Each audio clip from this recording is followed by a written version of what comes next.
Olá, boa tarde a todos. Cumprimento respeitosamente todos os meus alunos, meus colegas, clientes.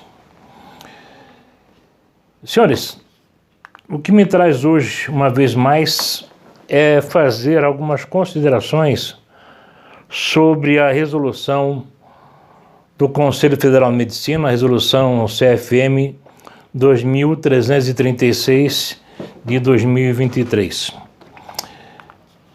Qual foi o objetivo dessa resolução? Ela revisou e atualizou as regras para a publicidade médica e outros procedimentos.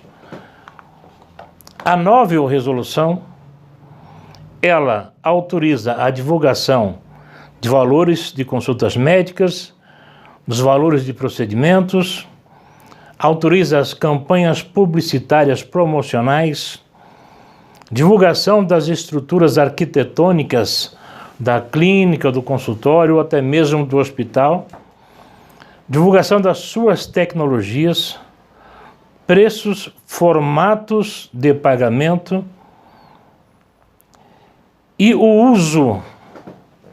a divulgação das imagens dos pacientes, obedecendo-se às seguintes etapas: consulta, diagnóstico, pré-operatório, pós-operatório, ou seja, o antes, o durante e o depois do procedimento, seja ele de qual natureza for. Por certo, será maior a demanda no que diz respeito aos procedimentos cirúrgicos estéticos. Mas tem uma pegadinha. Se nós lermos atentamente essa resolução, ela diz o seguinte, e deixa uma margem de dúvida. Ela estabelece que as imagens dos pacientes podem ser divulgadas apenas e tão somente como cunho educativo. E ainda mais, essas imagens, quando divulgadas, devem conter um texto educativo, contendo as indicações terapêuticas, discutindo eventuais efeitos adversos ou colaterais, ou até mesmo iatrogênicos, que possam influenciar diretamente ou indiretamente no resultado do procedimento ou no resultado esperado pelo paciente. Veja essa pegadinha. Se eu falo que eu posso veicular a imagem do paciente, que eu posso disponibilizar nas mídias sociais, mas em caráter educativo, eu estou fugindo do próprio regramento contido no meu próprio Código de Ética Médica. Porque o caráter educativo, ele está inserido apenas no contexto publicitário? Não, é muito mais do que isso. Bem mais do que isso. E se eu falo em caráter educativo, isso me remete a um ambiente acadêmico e não a um ambiente publicitário. E aí eu tenho como certo que nós, de certa forma, se formos seguir a esta risca, a esta recomendação, estaremos infringindo o nosso Código de Ética Médica, divulgando a terceiros o diagnóstico, o prognóstico de um paciente, o que ofende o nosso próprio Código de Ética Médica. E surge, então, uma dúvida nesse contexto, né? Na verdade, eu acho temerosa essa parte da resolução, posto que, se nós formos fazer o que diz essa resolução, eu, Dr. Jaime, entendo que nós estaremos invadindo a competência profissional alheia. Uma vez que um médico ele pode adotar um protocolo cirúrgico ou medicamentoso para um paciente, seguindo sempre o seu livre convencimento profissional. sempre o seu livre convencimento profissional, respeitando o que está esculpido nos incisos 2º, 1º, 2º, 4º, 5º, 7º e 8º do capítulo 1º do Código de Ética Médica. Adverso ao entendimento, expertise de outro profissional médico. E nem por isso, um ou outro estará errado nas suas escolhas dos seus protocolos. Vamos dar um exemplo clássico e simples. Cirurgia bariátrica. Até hoje nós temos médicos que só fazem a cirurgia bariátrica em campo aberto. Já temos outros médicos que fazem a cirurgia bariátrica apenas pela videolaparoscopia. Quem está certo e quem está errado? O resultado que se espera não é o emagrecimento, não é um procedimento intervencionista cirúrgico para que aquele paciente possa emagrecer e ter saúde? Sim, é. O que se espera é que esse paciente emagreça. Ponto. Agora, o médico que opera em campo aberto está errado? O resultado dessa cirurgia vai alcançar o mesmo resultado do que a outra cirurgia que é feita pela videolaparoscopia? Não. O resultado será o mesmo. Poderão ocorrer efeitos adversos tanto para um paciente como para outro paciente? Sim, inclusive morte desse paciente. Então veja, como é que eu vou invadir competência alheia profissional? Como o meu procedimento é o melhor, porque isso, aquilo, outro. Eu não posso fazer isso. O meu próprio Código de Ética Médica, que não foi revogado por essa resolução, não me permite, porque ele diz que eu sou obrigado a respeitar todos os meus colegas. E não há como você dizer que a escolha de um protocolo adverso do outro médico pode ter influenciado no mau resultado de um procedimento cirúrgico ou de um procedimento medicamentoso de um paciente. Medicina não é ciências exatas. Cada paciente age de uma forma, cada pós-operatório da mesma patologia tem suas complicações diferenciadas. Eu quero dar destaque aqui, nessa minha fala, ao que diz o inciso 8º do capítulo 1º do Código de Ética Médica. Observem que o médico não pode, em nenhuma circunstância ou sob nenhum pretexto, renunciar à sua liberdade profissional, nem permitir quaisquer restrições ou imposições que possam prejudicar a eficiência e a correção do seu trabalho.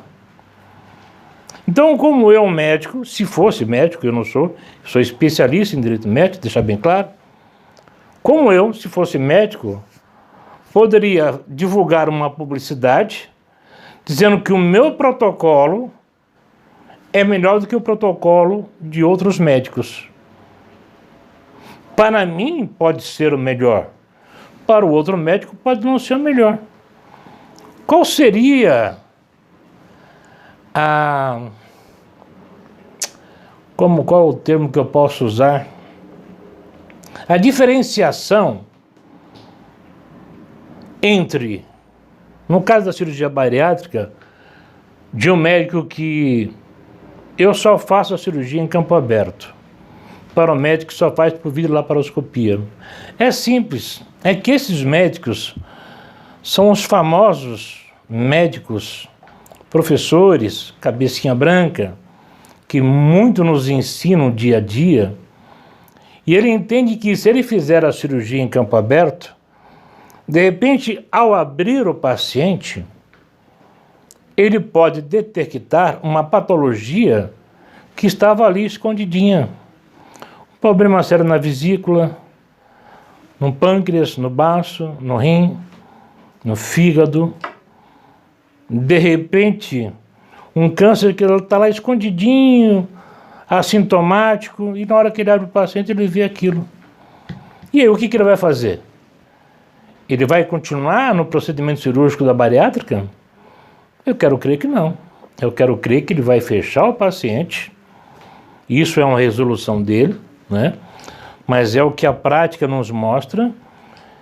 Ele vai devolver o paciente para o SRPA e após a recuperação anestésica ele vai se reunir com a família e falar: olha, infelizmente eu não pude operar nesse momento o seu ente querido porque eu descobri uma situação grave.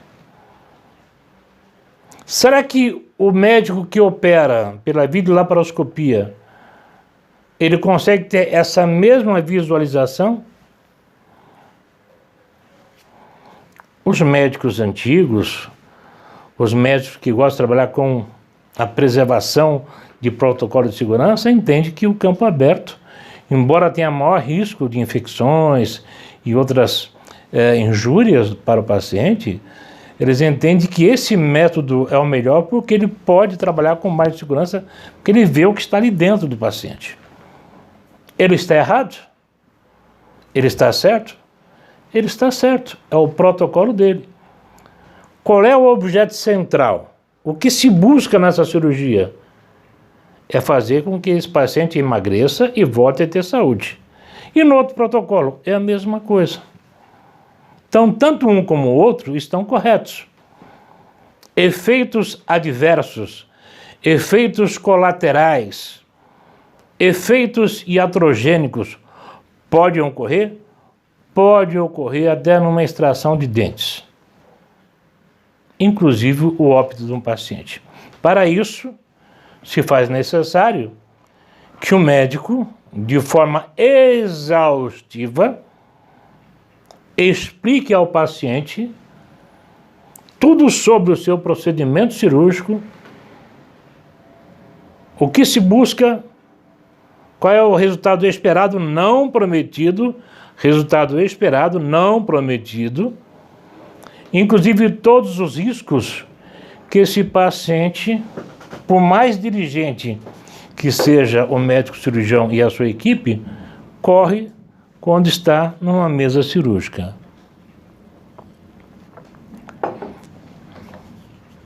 Para isso, é a nossa constante briga para que eu tenha um TCI que não seja um termo de adesão, mas um TCI que seja direcionado a cada tipo de diagnóstico. Um TCI analítico, um TCI aonde, salvo os casos de emergência e urgência, o paciente, antes da cirurgia, tenha tempo de ler e discutir com o seu médico o planejamento do seu tratamento, seja ele medicamentoso ou seja ele cirúrgico. E nesse TCI, nós temos que ter uma abordagem clara e efetiva, num linguajar em que o paciente possa entender de todo o universo que envolve esse protocolo adotado por esse médico.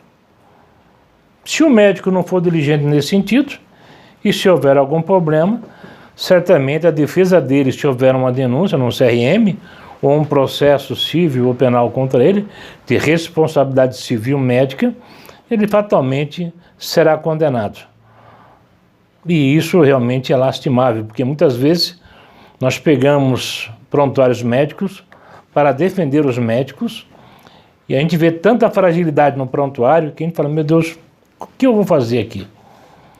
Aí a ideia é chamar o médico e falar: eu vou trabalhar aqui na sua defesa, mas para minimizar os impactos financeiros e tentar fazer com que no CRM o senhor seja apenas advertido, não seja suspenso e não seja cassado o seu CRM.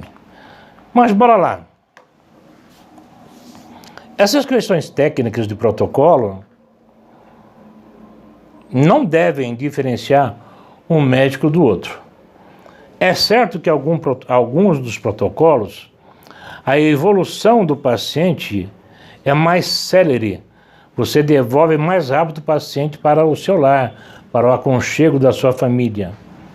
É certo também que alguns procedimentos, alguns protocolos, a evolução, a recuperação do paciente é mais lenta, mas ambos os protocolos não colidem, alcançam o seu objetivo.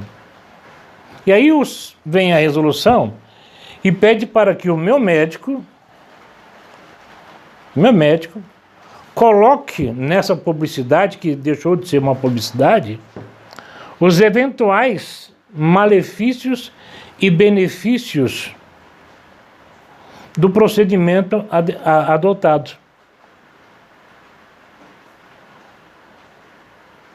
Ora, eu posso falar numa publicidade de malefícios e benefícios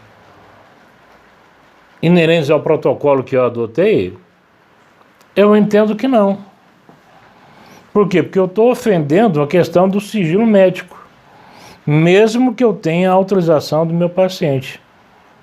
E aí se for para adotarmos assim, essa questão deixa de ser uma questão publicitária, onde o médico pode demonstrar o seu cabedal profissional, tecnológico, e passa a ter um cunho de discussão acadêmica. Se eu tiver um cunho de discussão acadêmica, isso não é publicitário.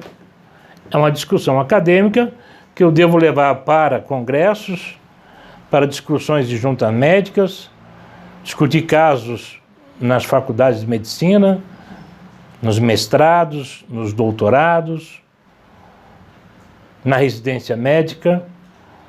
Então eu entendo que há um complicador que se achega de uma forma mais gravosa. Dependendo da forma como o médico colocar nesse material o que o Conselho Federal de Medicina quer, ele pode cair naquilo que nós chamamos da teoria da responsabilidade objetiva, dependendo da forma como ele escrever. Ou seja, ele vai passar a garantir o resultado.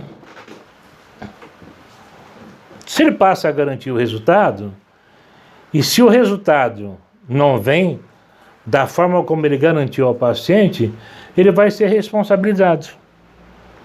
E aí não vai nem se admitir sequer a discussão subjetiva. Se ele errou ou não errou. Por quê? Se ele garantiu, não entregou, está condenado. É claro que nós temos a teoria da imprevisão, caso fortuito, força maior. Claro, pode se aplicar? Pode. Mas a corrente predominante dos nossos tribunais, ela diz que a atividade médica é meio e não fim. E ela passa a ser fim no momento que o médico garante os resultados. O exemplo clássico, né? Cirurgia plástica, mamoplastia, ou outra cirurgia qualquer.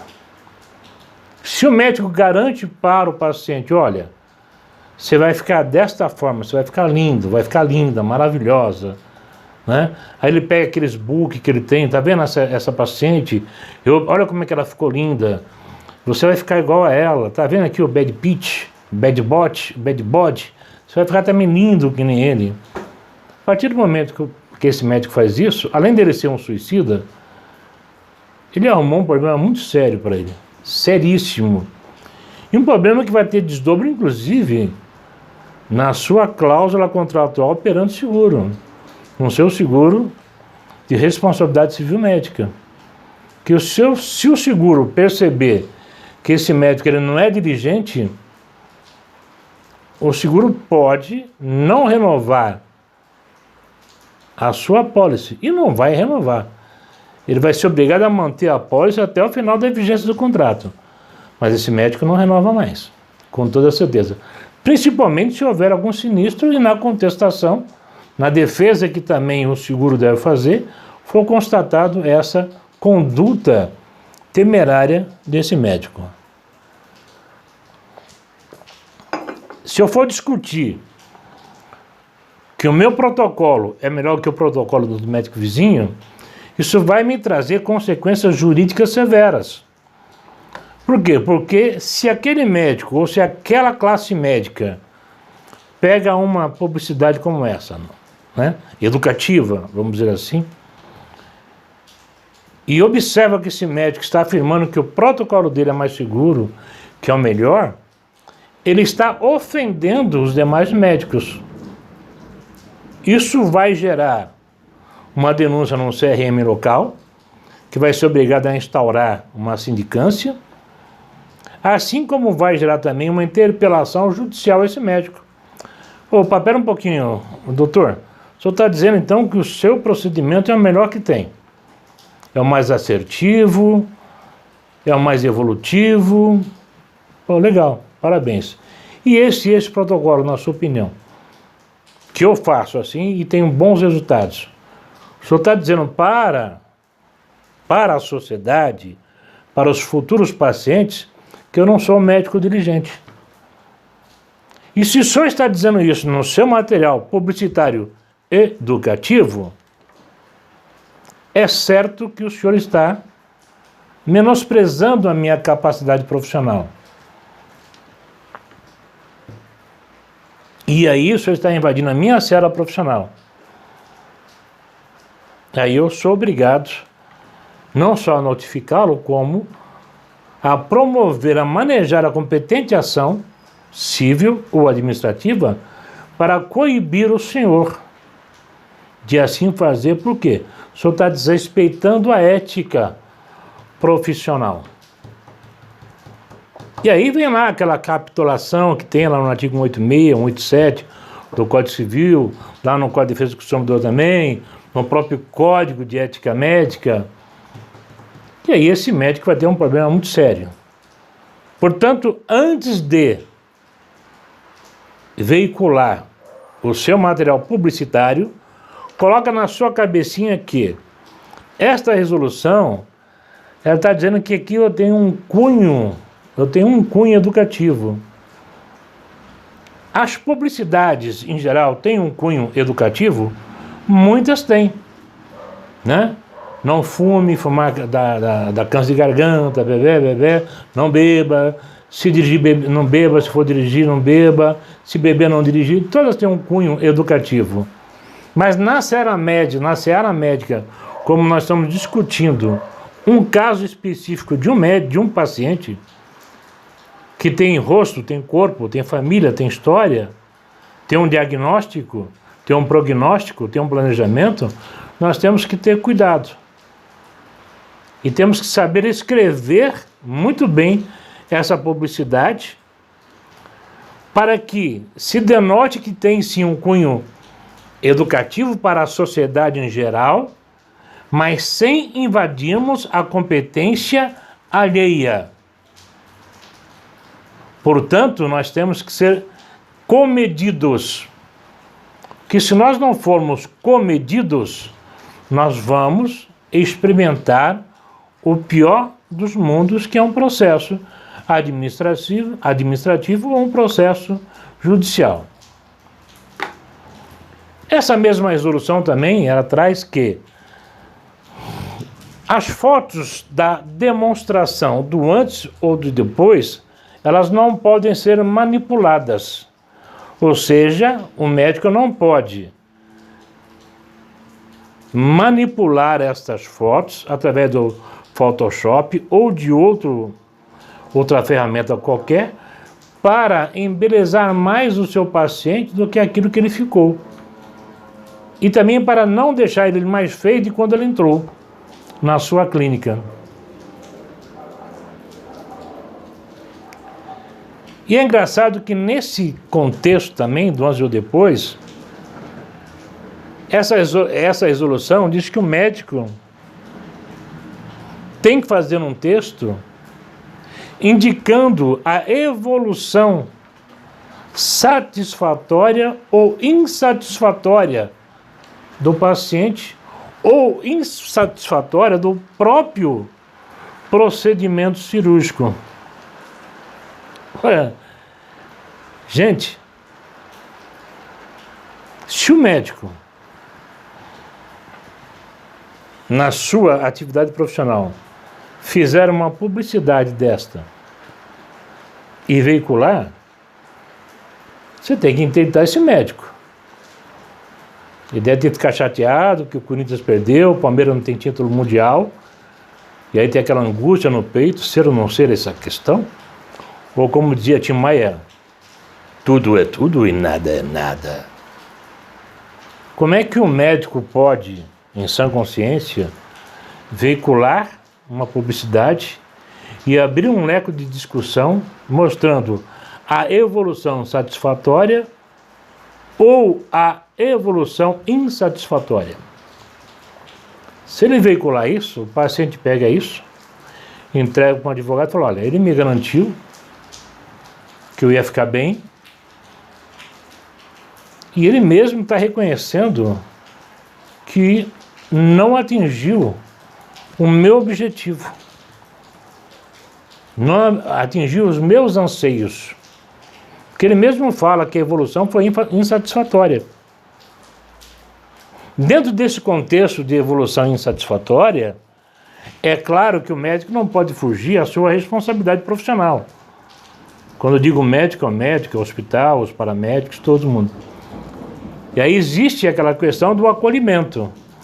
Olha, houve uma evolução insatisfatória, tá, mas eu estou propenso a fazer um reop no senhor. Então vamos chamar o paciente, vamos acolher o paciente, vamos prepará-lo para um reop. Ou para algumas terapias que possam melhorar esta condição pós-cirúrgica ou pós-tratamento que o paciente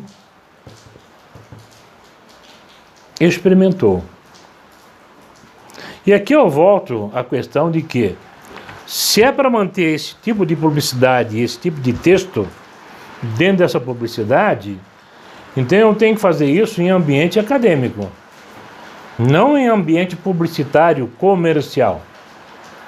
Imagina os senhores fazendo pega um material publicitário, olha, o paciente durante o antes e o depois, mas nesse caso o paciente teve uma evolução insatisfatória.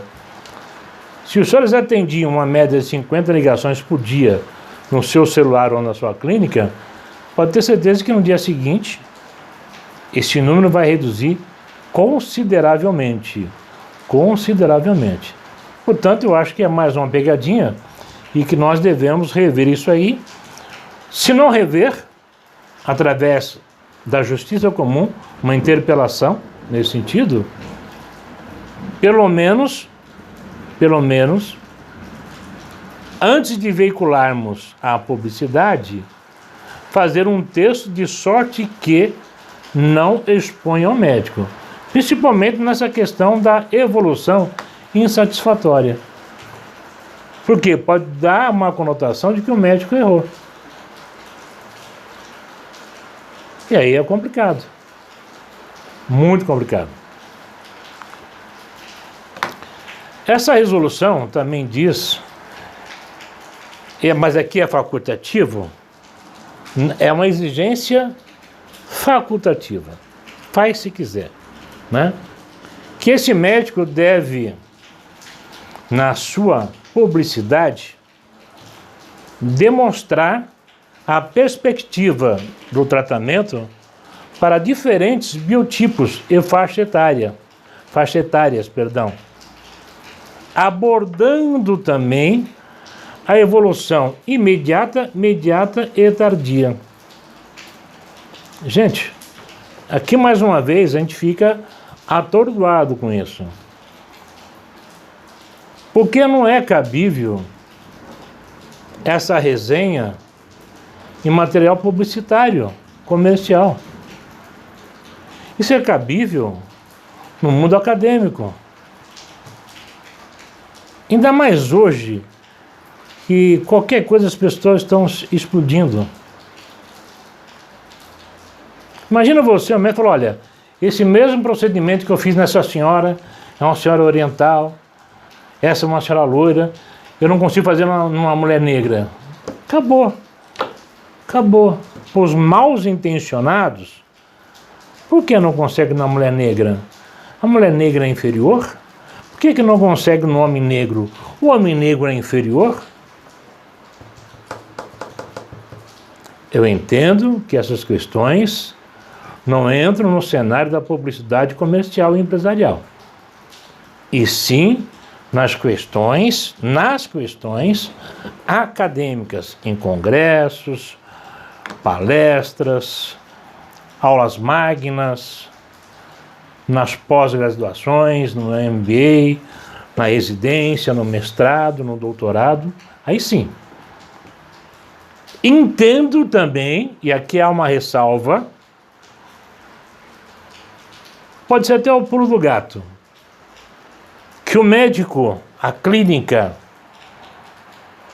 ela pode até, uma vez por mês, lançar um informe publicitário sobre a atividade e a especialização daquele médico, discutindo casos, não identificando os pacientes. Olha, paciente tal, ele foi fazer um procedimento cirúrgico dessa natureza. Esse procedimento cirúrgico foi feito por esse protocolo.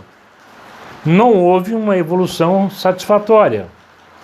O caso foi levado à discussão em junta médica ou à discussão com os nossos pares, e nós resolvemos fazer uma reabordagem desse paciente com novos fármacos, novas terapias e até mesmo prepararmos esse paciente para um reop. Né? Olha, paciente tal, houve um planejamento híbrido, medicamentoso e cirúrgico, ou cirúrgico e medicamentoso. Mas esse paciente experimentou um efeito severo, colateral, em razão dos medicamentos que foram prescritos. E nós tivemos que rever esse protocolo medicamentoso e reajustarmos a condição farmacológica a ser dispensada para esse paciente. Em função desta injúria que esse paciente experimentou, esse paciente apresentou os seguintes sintomas colaterais. E aí descrever. Esses sintomas foram contornados com a aplicação e a substituição dos fármacos, onde nós passamos a usar este fármaco, mais essas condutas terapêuticas. Perfeito, joia, parabéns, é educativo, pode servir como publicidade também, até empresarial. Mas, Jaime, você não está se contradizendo? Não, não estou me contradizendo. Porque eu estou discutindo um caso específico, que eu não estou identificando o paciente, mas estou dizendo tudo o que aconteceu com esse paciente e o que foi feito com esse paciente para reverter aquela situação. Isso vai provar até mesmo para os leigos, que esse médico é responsável, que esse médico é um estudioso, que esse médico foi diligente, não abandonou o seu paciente. E isso é importantíssimo nos dias de hoje, em que muitos hospitais e muitos médicos têm um sério problema para acolher o paciente no pós-operatório, principalmente quando esse paciente apresenta efeitos colaterais, adversos e até mesmo um efeito iatrogênico que deve ser tratado. Nessa mesma resolução, ela vem tratar das postagens e repostagem de agradecimentos e elogios e indicações do paciente. Agora, a Novel, ela admite que que o médico possa divulgar, repostar os agradecimentos do paciente, os elogios, as fotos que o paciente mandou. Olha, eu fui fazer uma mamoplastia, os bicos estavam assim, um para cima, um para baixo. Olha como é que eu estou agora, todo bonitinho, está tudo durinho. Né? O paciente que foi fazer um transplante de capilar, olha como é que eu era careca, eu só tinha só um montinho aqui, tinha a coroa aqui, olha como é que está agora, tudo preenchido, tudo bonitinho, me sinto mais confiante na minha vida. A resolução está permitindo isso. Mas se os senhores olharem com mais vagar, não só essa resolução, como alguns comentários dos membros do Conselho Federal de Medicina, principalmente da Comissão Mista de Especialidade, os senhores verão que lá diz o seguinte, e é engraçado, o texto de agradecimento, vou até ler para os senhores, o texto de agradecimento ou depoimento seja sóbrio, sem adjetivos que denotem superioridade ou induzam a promessas de resultado. Mas a quem que ela está se referindo? Ao paciente que postou ou ao médico que vai repostar e vai fazer considerações a respeito do que o paciente postou? Porque para o paciente, senhores, ele vai postar aquilo que o coração dele está cheio. Mesmo que o resultado do tratamento não tenha alcançado o efeito desejado pelo paciente ou por seus entes familiares, percebendo o paciente, anotem isso, percebendo o paciente, que esse médico foi diligente, que esse médico foi incansável, que esse médico foi acolhedor, que esse médico foi prestativo, que segundo o próprio Código de Ética Médica, lá no artigo 32, ele disponibilizou de todos os meios necessários para tratar esse paciente, para esse paciente que é um paciente honesto, ou para seus familiares, esse médico tornou-se um herói. Então, como conter esse paciente de dizer aquilo que ele quer dizer? De dizer, inclusive, que esse médico é o melhor do mundo, que é o único do mundo. Porque, na verdade, para esse paciente, ou para a família desse paciente, esta é a expressão da verdade. Esse médico é o cara. Este é o cara. E o engraçado é que ele nunca vai falar para os outros, este médico, e vai falar assim, o meu amigo doutor fulano de tal. Vai estar na rodinha, tomar uma cervejinha, entrou um papo de doença, vai lá no meu amigo doutor fulano de tal. Se ele não puder fazer, ele conhece alguém que faça. Então, como você quer que o médico tenha ingerência ou gerência sobre os atos desse paciente?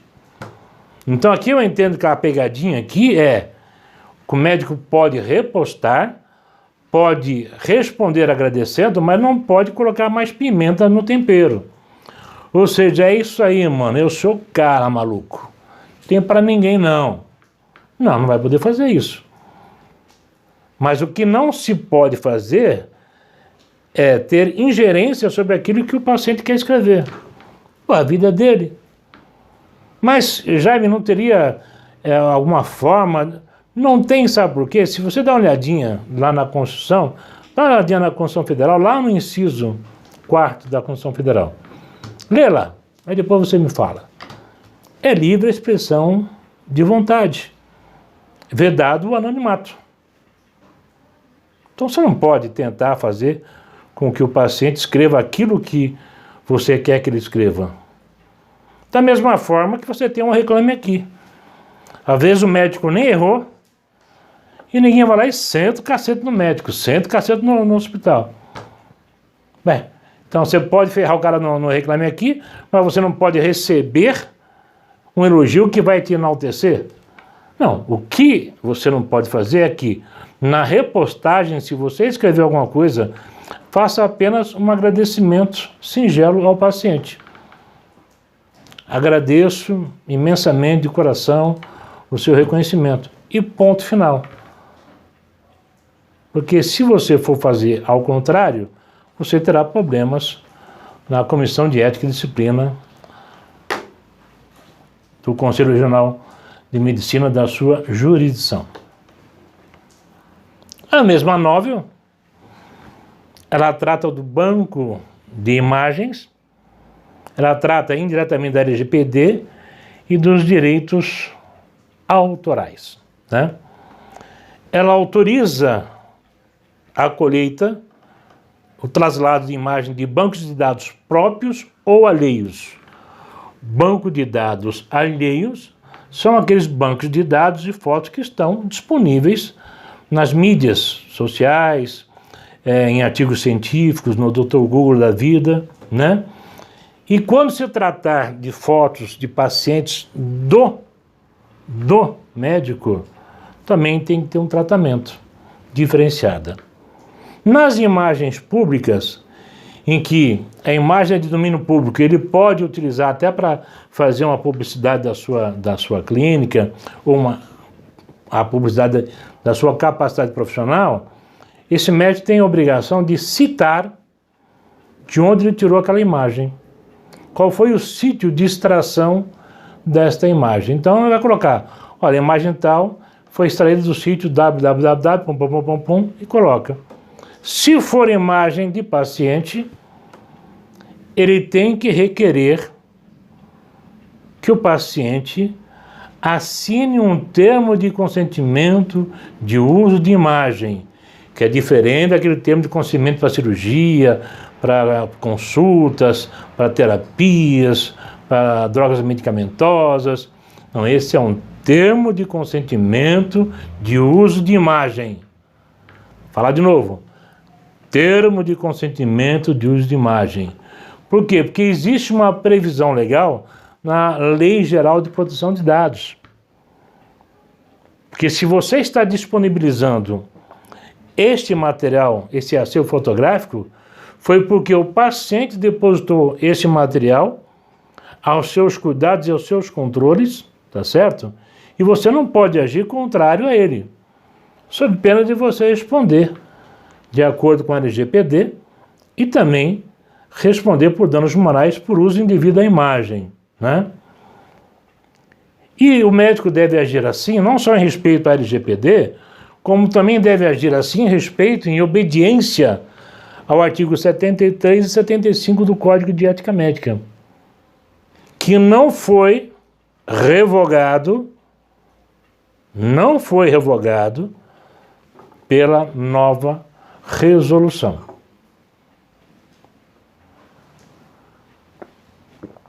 Jaime, o que acontece se eu veicular uma publicidade com a foto de um paciente e esse paciente descobrir e eu não pedir permissão a ele? Se o resultado foi alcançado, se o objetivo do tratamento foi coroado com maestria, eu acho que esse paciente vai ficar até satisfeito, vai ficar até feliz. Olha, poxa, operei com esse médico, olha, tá aqui, olha como estou bonitão e tal. Mas também tem aquele paciente que fica satisfeito com o resultado, mas que não permite que você veicule a imagem dele sem autorização. E aí ele vai lhe processar por uso indevido de imagem. E vai ganhar o processo. Tanto ganha na esfera civil, como ganha na esfera penal, dependendo do caso, como também esse médico vai sumariar uma sindicância que vai se transformar num processo ético disciplinar e vai ser condenado, com certeza. O bom disso é que a condenação no CRM, nesse caso, vai ser ou de uma advertência verbal, sem publicidade, nos acervos públicos, ou uma advertência com a inserção dessa advertência no prontuário do paciente e nos acervos públicos, né? Entendo que não é caso de suspensão, exceção se esse médico for recorrente nessa prática, né? Aí sim, se for recorrente, já teve uma condenação, eu entendo que seria até caso de uma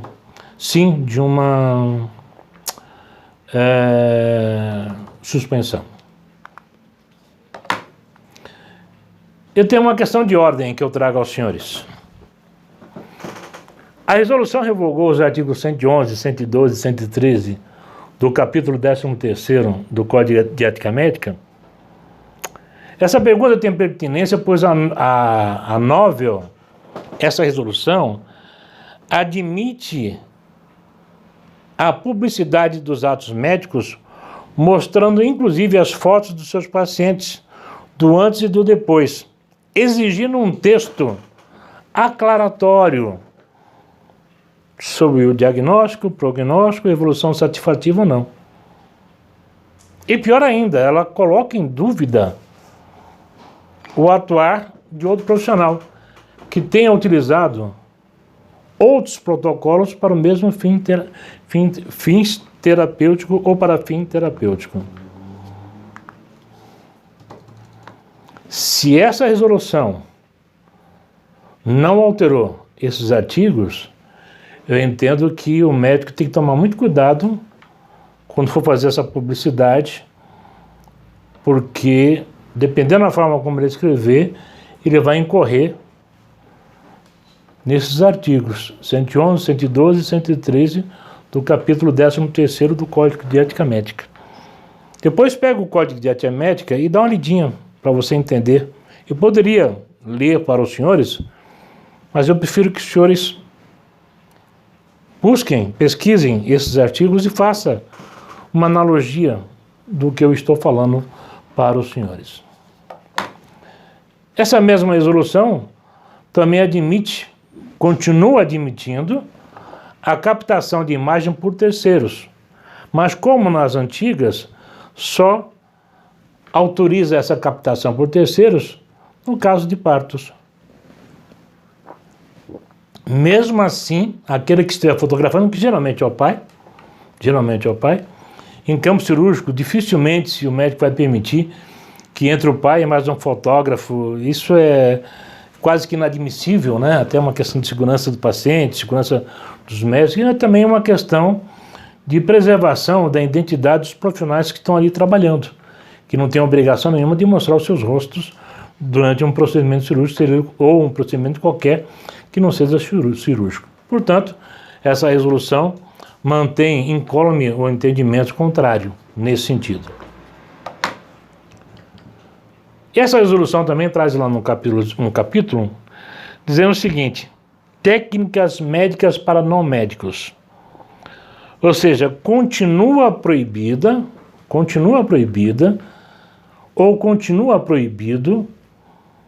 o ensino de atividades médicas, de atos médicos para pessoas que não são médicas. Ato médico. Olha lá naquela leizinha 12842 de 2013, e os senhores verão que são os atos médicos. Não obstante as outras leis que instituíram a medicina e o direito médico e o atuar do médico. Ok, tá bom. Então, eu médico não posso ensinar práticas médicas para pessoas que não sejam médicas. Legal. Perfeito. Então, simples, tá? Um exemplo bem simplório. Como ficam os cursos de primeiros socorros, onde o médico ensina uma pessoa leiga do povo a fazer uma massagem cardíaca para tentar reanimar um paciente em PCR, para identificar se esse paciente está tendo uma PCR ou não, para que justifique a massagem cardíaca. Como se justifica os cursos que são dados para pessoas leigas? Leigas não é nem auxiliar de enfermagem, nem técnico de enfermagem, nem enfermeiro, nem fisioterapeuta, nem nada. Nada.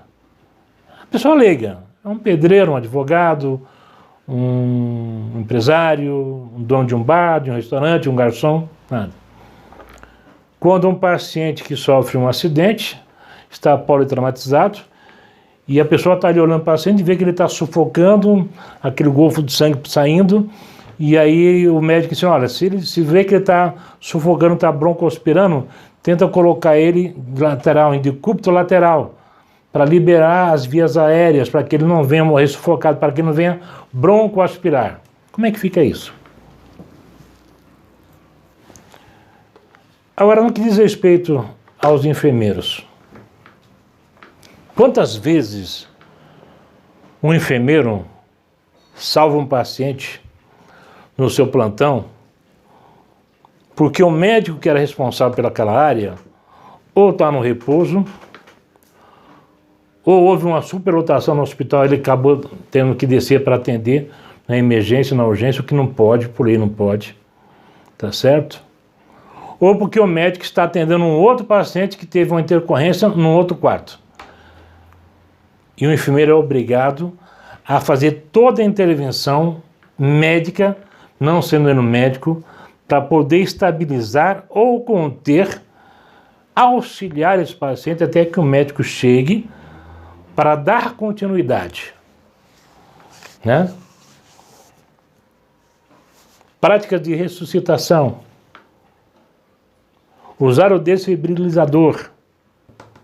É só médico que pode? Não. Se não tiver médico na unidade por qualquer motivo, o enfermeiro vai agir.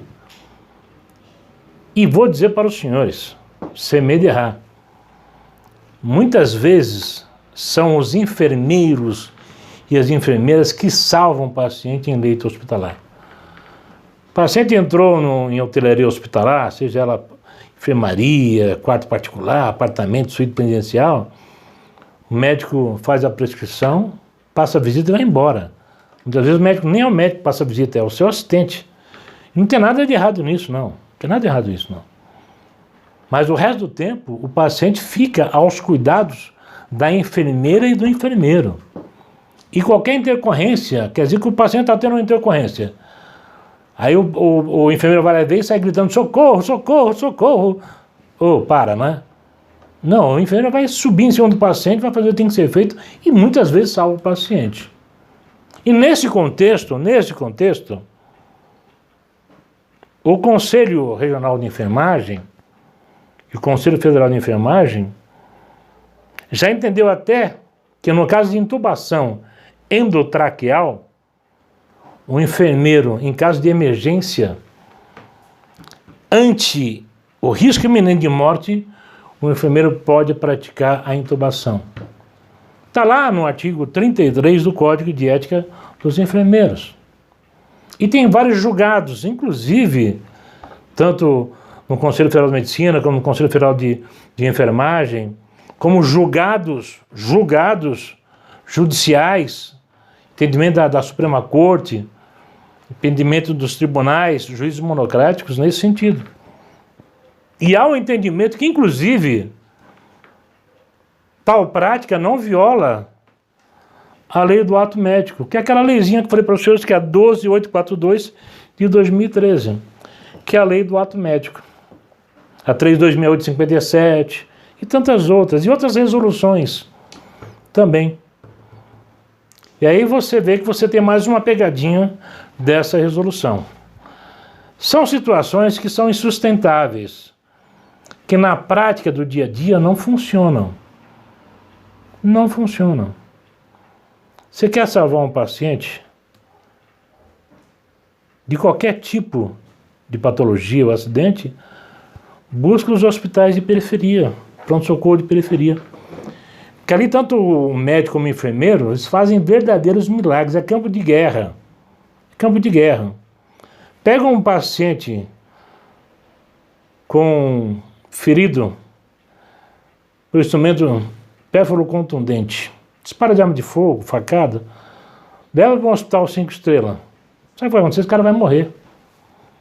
Dificilmente a urgência e a emergência vai conseguir salvar esse paciente. Exceção feita se o médico que estiver lá, o intensivista, mas os outros, seja o médico que já tiver escola nas periferias, nos pronto-socorros. São os verdadeiros MacGyver da vida. Médicos e enfermeiros. Médicos e enfermeiros. Portanto, essa parte da resolução, eu entendo também que, na prática, na vida real, ela não se sustenta, perdão. Existe um velho ditado que diz o seguinte: prudência cabe em qualquer parte e segmento da nossa vida. Portanto, em razão de tudo aquilo que eu falei até agora para os senhores, o que eu peço aos médicos, que sejam prudentes. O que eu peço a donos de clínicas, sejam prudentes. O que eu peço ao pessoal do marketing, ao pessoal do comercial, seja prudente. Não deem um único passo dentro dessa seara, desse cenário que eu passei, sem antes consultar o seu jurídico. Ah, mas jurídico não gosta do marketing, o marketing não gosta do jurídico, a contabilidade administrativa também não fala nem com o marketing nem com o jurídico. Isso é problema de vocês. Não veicule nenhuma matéria, nenhuma publicidade, sem antes passar pelo crivo da revisão do seu jurídico. Porque é ele que vai dar sustentabilidade jurídica aos senhores. Ah, mas muitas vezes o jurídico, ele vê uma foto, diz que não, tem que mudar o texto, e o texto é longo. Se o jurídico falar, mude o texto, mude. Se você não quiser mudar o texto, parabéns, mitigue o risco e assuma as consequências. Porque aí vai entrar aquela velha frase, né, das nossas mães, das nossas mulheres: eu não te falei? Eu não falei para você que não ia dar certo?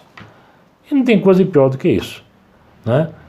Então vamos trabalhar com prudência e dentro da maior margem possível de segurança administrativa e profissional. Por quê?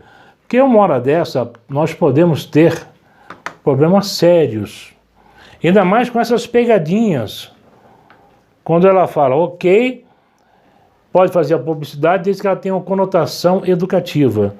Mas essa conotação educativa, eu tenho que tomar muito cuidado com o que eu escrevo para não ofender o profissional que usa uma outra técnica. Eu tenho que tomar muito cuidado com o que eu escrevo para não expor o meu paciente. Tenho que tomar muito cuidado com o que eu escrevo para não ofender o meu código de ética médica. Eu tenho que tomar muito cuidado com o que eu escrevo, porque existe uma coisinha chamada Código de Defesa do Consumidor, lá no seu artigo 6º, que diz que as informações têm que ser analíticas precisas. E lá no artigo 51 diz que se houver alguma cláusula contratual que seja abusiva, eu não anulo o contrato, mas eu anulo aquela cláusula. Aí existe o Código Civil que diz que aquele que causar dano ao trem é obrigado a reparar. Tanto no direito material, danos materiais, como danos morais. E aí? O que você quer para a sua vida? Beleza, resolução, até que enfim, tá. Então agora vamos ler com mais cuidado a resolução. E vamos tomar atenção a essas pegadinhas para que nós não venhamos incorrer em problemas sérios junto ao nosso CRM da nossa jurisdição e também problema na esfera civil, na esfera penal e na esfera administrativa. Jaime, o que acontece ou o que acontecerá com os processos administrativos já existentes antes da nova resolução? O meu entendimento é simples. Se já houve o trânsito em julgado, seja na esfera civil como na esfera administrativa, não tem mais o que falar.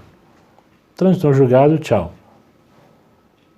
Se o processo está ainda em execução e não há uma sentença definitiva, eu entendo que a resolução nova ela deve retroagir para beneficiar aquele médico que está sentado no banco dos réus, seja num processo judicial, seja num processo administrativo. E até porque o princípio da irretroabilidade, e retroatividade, perdão, a regra não é absoluta. E some-se a esse fato que a antiga resolução do CFM ofendia descaradamente a nossa Constituição Federal, lá no artigo 5, quinto cabeça, e no inciso 2º, princípio da isonomia. E outro, ninguém é obrigado a fazer ou deixar de fazer alguma coisa, senão em virtude de lei. E aí o que eu tinha, quando eu falo princípio da isonomia, eu me coloco sempre naquela questão, e aí eu vou falar agora da parte dos cirurgiões dentistas, em primeiro lugar, que eles, pelo seu código de ética, pelo seu Conselho Federal, eles podem demonstrar o antes e o depois. Eles podem falar sobre novas práticas de tratamento, eles podem discutir os seus casos, e nós médicos não podíamos. E se nós formos ver, por essa pegadinha, nós passamos a poder mais comedidos e sempre com atenção com aquilo que nós vamos escrever. Então eu entendo que se nós tivermos ainda com os processos em andamento, vai se aplicar a lei menos severa ou a resolução menos severa.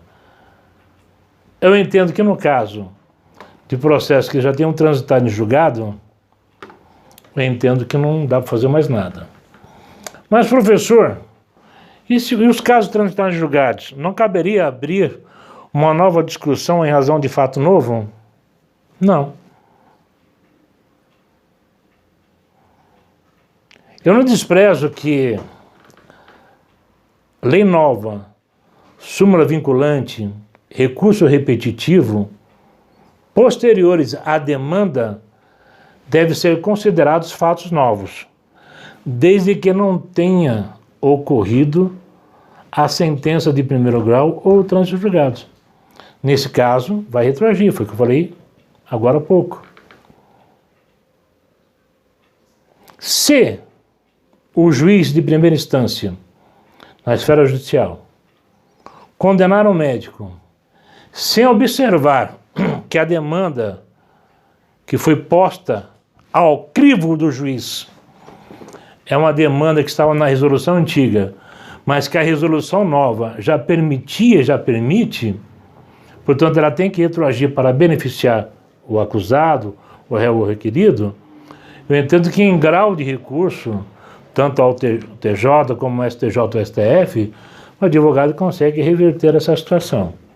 Vai ser árduo esse trabalho, porque em razão da nova resolução, os magistrados vão ter que reconsiderar alguns julgados. Então você vai ter que ser um expert, um cirurgião, você vai ter que se incorporar num neurocirurgião, você tem que ser preciso nos seus pedidos para fazer com que o colegiado entenda o que você quer e aí comece a formar uma nova corrente jurisprudencial. Mas, destaco, se já houve o trânsito em julgado, entendo que não pode haver a irretroatividade sob pena de nós violarmos o princípio da segurança jurídica. Que aí nós não teremos segurança jurídica. Aliás, princípio da segurança jurídica hoje, pelo que nós estamos vendo nas nossas altas cortes, parece que nós deixamos de ter há um bom tempo. E aqui que cabe esse entendimento, cabe essa minha fala, eu vou dizer aos senhores: evitem ao máximo de judicializar. Cuidem para que nos seus contratos, tanto com seus fornecedores como com seus pacientes, os senhores insiram uma cláusula de arbitragem. para que eventuais dúvidas, questionamentos sejam esclarecidos e definidos pelos tribunais de arbitragem, ou nomeiem um mediador, para se evitar de se chegar até o judiciário. Porque segurança jurídica hoje é o que nós menos temos no nosso país. Jamão, e quando é que entra em vigor essa nova resolução? 180 dias a partir da publicação. Ela é de julho de 2023, mas ela foi publicada apenas no dia 13/9 desse ano. Vocês vão contar 180 dias, é o momento em que ela entra em vigor. Até lá, permanecem as resoluções antigas. Perfeito? E fufu, não, sejam espertos.